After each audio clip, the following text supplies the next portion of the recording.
Welcome to another episode of today's Conversations on Leadership, powered by Life University. I'm Dr. Gilles LaMarche, your host, and I'm thrilled to be joined today by Dr. Dan Ribley. Dr. Ribley is one of 7 chiropractors in his family, would have been 8. And as some of us know, the passing of the icon of the Ribley family, Dr. Chuck River Ribley, passed away a few weeks ago. But I wanted to have this conversation with Dr. Dan because Dr. Dan has a very different model as to how he's chosen to create the practice of his dreams since graduation in 1999.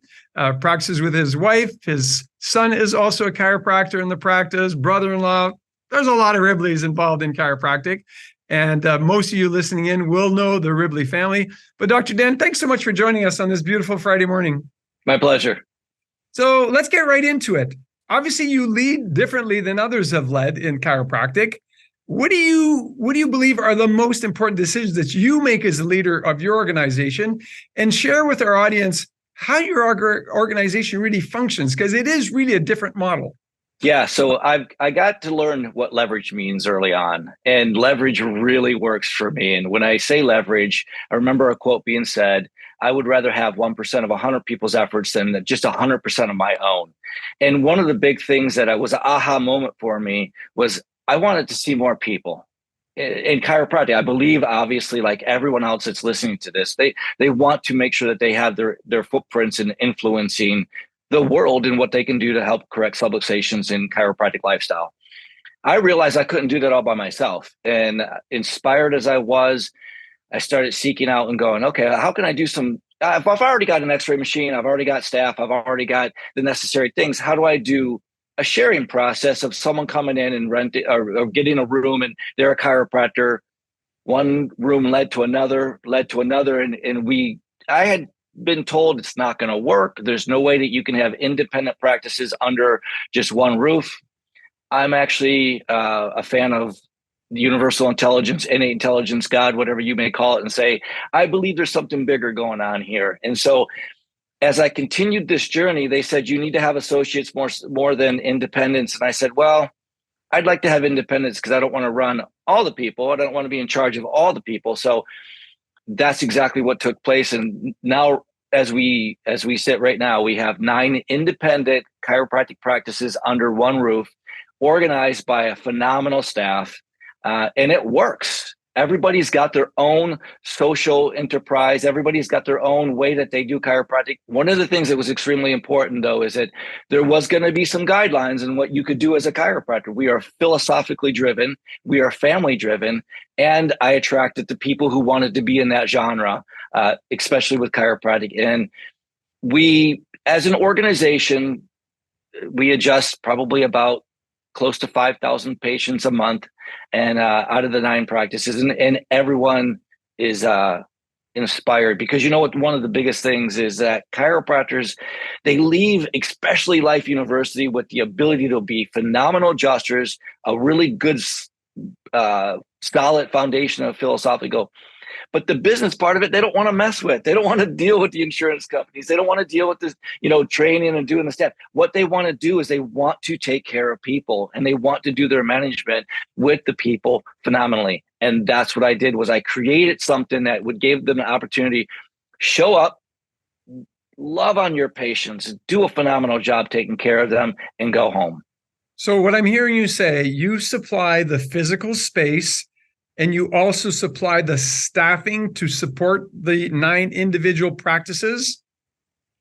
That's correct. And we've got 3 digital x-ray machines on the premise out of the 9 practices. And yeah, everything, I mean, from computer to everything, I've got a networking crew to make sure nothing ever goes down. Yes, that's exactly what we do, and it works. So you supply the entire infrastructure for each individual doctors to come in, run their separate practices. You supply the staff to support them, and the doctor shows up, takes care of his or her patients. At the end of the day, they go home. Your team does, if they're doing insurance billing, your team does the billing, your team does the accounting, your team does the cleaning of the office. Everything gets done by your team. They do not have to worry about a light bulb going out. They do not have to worry about copy paper. What they've got to worry about is how to take care of that patient the that family, that patient, that community the best that they possibly can. And it works. And everybody's got their own style, the way that they are a chiropractor. And one of my biggest things is I believe that you've got to help pull the chiropractor out of the individual and not put them in an environment where they feel like they've got to do what someone else has told them to do and not what they're inspired to do as a chiropractor. And I believe that that's where we get the full chiropractor coming out of them, is when they don't have to worry about all that other stuff, that minutia, and they get to. And so that's what we provide, is an atmosphere for that. And I'll tell you how we do that. Yes, please do. I want to know it. And I'm sure our audience wants to understand it too. Yes. Fundamental values. You have to be able to create a purpose mantra. And my sister, who is phenomenally amazing, she's been in the chiropractic world doing newsletters and all this stuff. She got a download of what is your soul stamina, to really reach inside yourself and find out what are your values, because everybody's got different values. Not that they're wrong or right, but everyone's got different values. And we sat down quite a while ago, as we were, as this thing is growing, and she did intensive work with me, which she does actually for people. That's one of the things that she does. And we went day after day, and it took this much time to pull out 7 core values. So this isn't something about like you just go on the internet and you go, oh, my value is this or it's that. It went through one thing after another. 7 core values for Dan Ribley. For me personally: belonging, deep impact, connection, expansion, reciprocity, thriving, and leverage. Those are the core values that everything is run by. So when I have my staff, or I have doctors, or I have anybody, doctors and patients, interacting in a way, that's what I want them to be remembering, is these are the core values that go on here on how we serve each other. If our staff is not acting that way with the doctors, our doctors are not acting that way with the staff, and no one's above them, what happens is we call those, you're going to get some disconnects. And in the disconnects, and this is the conversation I will have with them, I will not talk about personal traits. I will not talk about like who he said, she said. I will say, where did we lose our core values in this interaction? I'll give you an example. Belonging. Belonging is one of my core values that I want for everybody at the office. And I believe that that's intrinsic inside of everyone. But what happens when belonging is disconnected?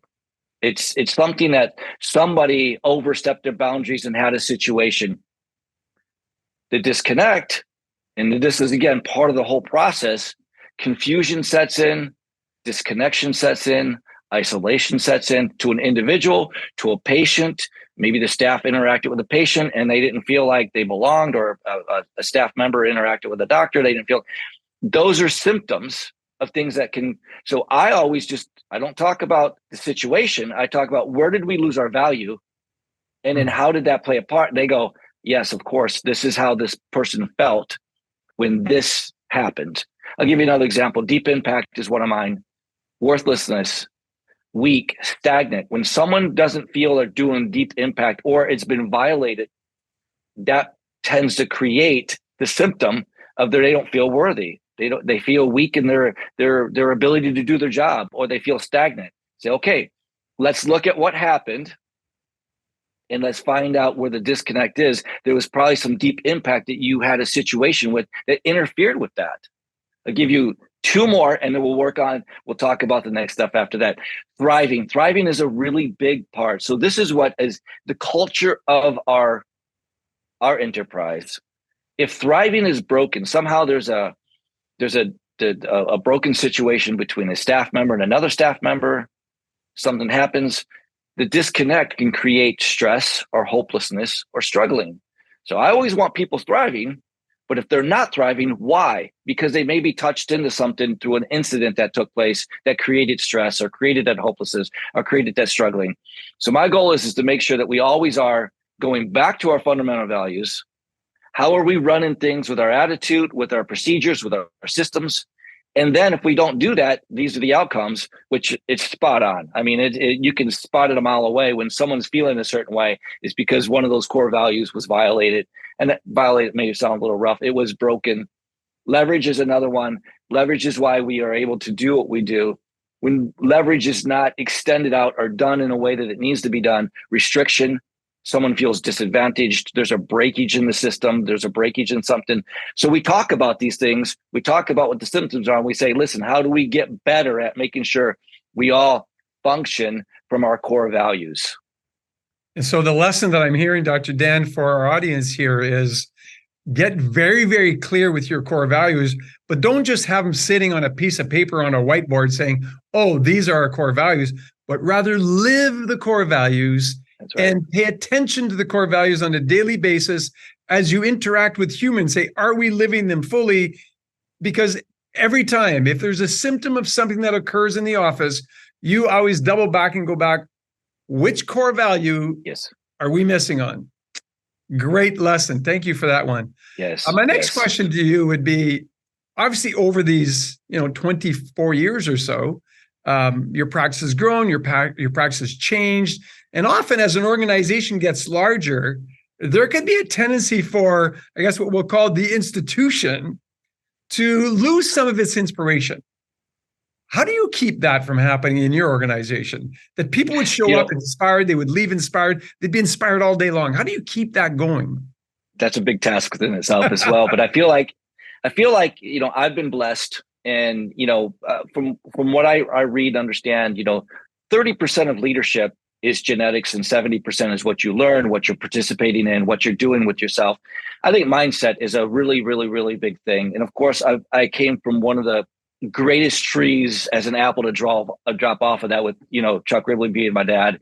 I was born and raised in the profession. And I feel like I've got really good genetics to be able to keep a vision and keep a direction for where chiropractors, if they find a home at our place, can stay inspired from the aspect of all the way back from the green books. If I got to pull those out, I do my work.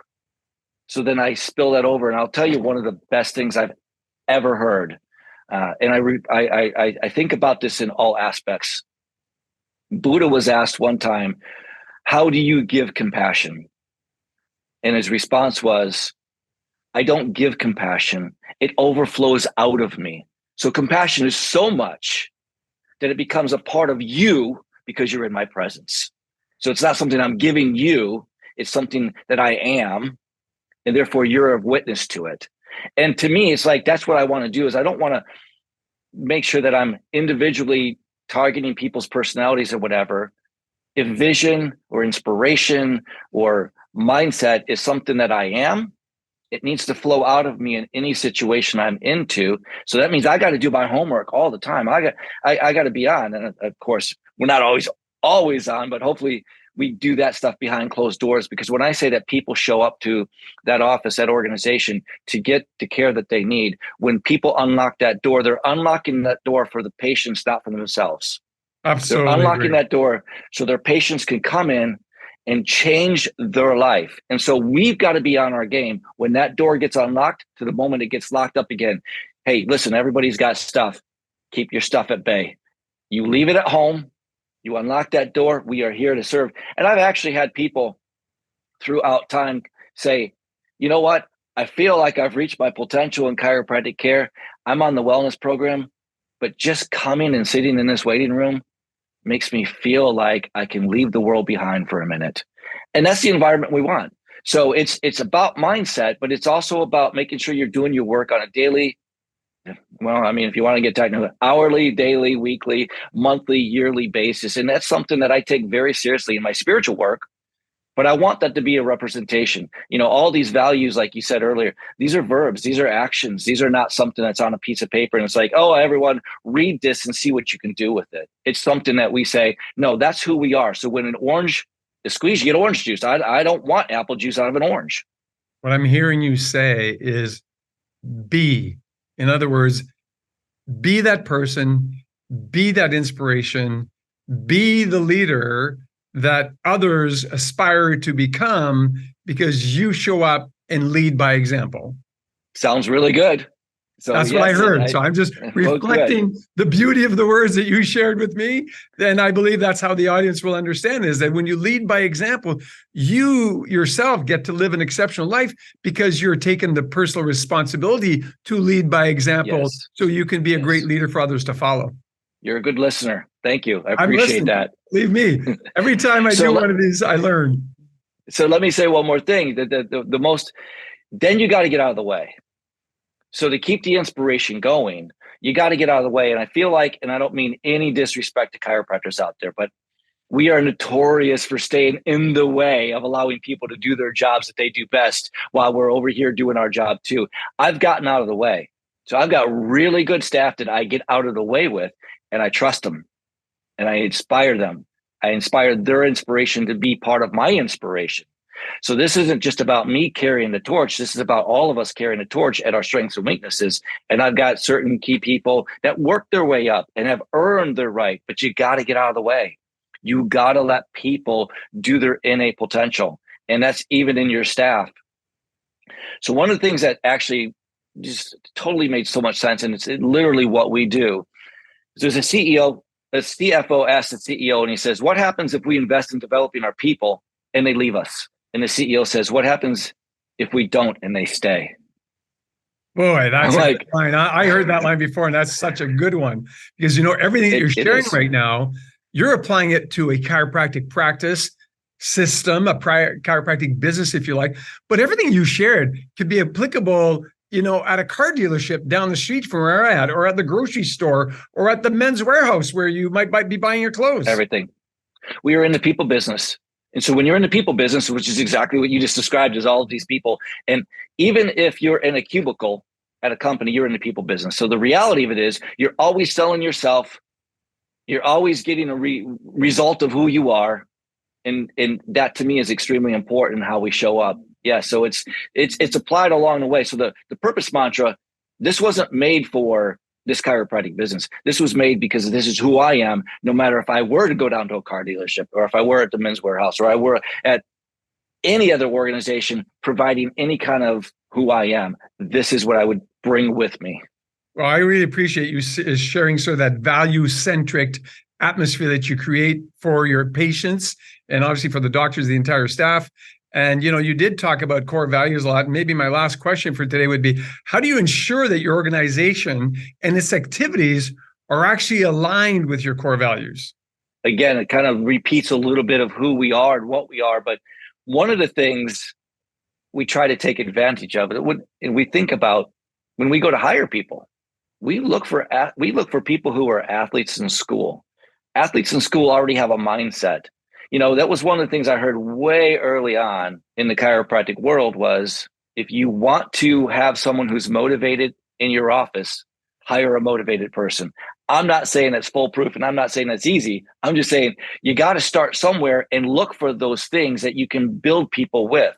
So we try to do a really good job of making sure when we hire people into our organization, or even a doctor that comes into our organization, they've already got some sort of that, like, at least some of the skill sets we can work with, some of the ability that the growth is there. And then we take all the things that we talked about earlier and add that into it. So, the kitchen's always got all the ingredients, but not all the ingredients is going that meal you're cooking. It's just available in there. And you just want to make sure that you actually have enough of who you are sprinkled all over the place, that when someone comes in, man, it's a candle that gets lit and it's a fire that goes. So yeah, you have to stay on your game, but you have to let people get on their game too. You have to stay out of the way to let people get on their game. And so when you've got, for lack of a better word, God running through everybody, that's what they came here for. That's what they know that they belong. They know that they are making deep impact. They're thriving. That is the success, is to be able to carry that out through all the years. And hopefully all the years coming down the line is, what am I going to do to keep on my game so I can help them keep on their game, so we all thrive? And the mission is just making sure that we change the way that people think out there to a healthy lifestyle based upon our chiropractic principles, not based upon the outside in, but the inside out. Well, you've shared some great insights, some great lessons for our listeners that would allow them to become better leaders as far as leading their own lives and leading their practices or leading their businesses, leading their families. So I really appreciate everything that you share with us in this short period of time. A lot of nuggets. We could write a book over this 15-minute interview right now. And any closing comments for our audience this morning, Doctor? Yeah. So just kind of piggybacking on what we just talked about, Richard Branson had one of the best quotes, and I take it to heart, and I feel like it's the thing that I'm willing to get out of the way for, but I'm also willing to do is train people well enough so they can leave, and treat them well enough so that they want to stay. What a beautiful quote. Well, thanks for taking time out of your busy schedule to join us. And I know that our audience will be listening and enjoying the lessons that you are willing to teach today. Thank you so much. It was my pleasure.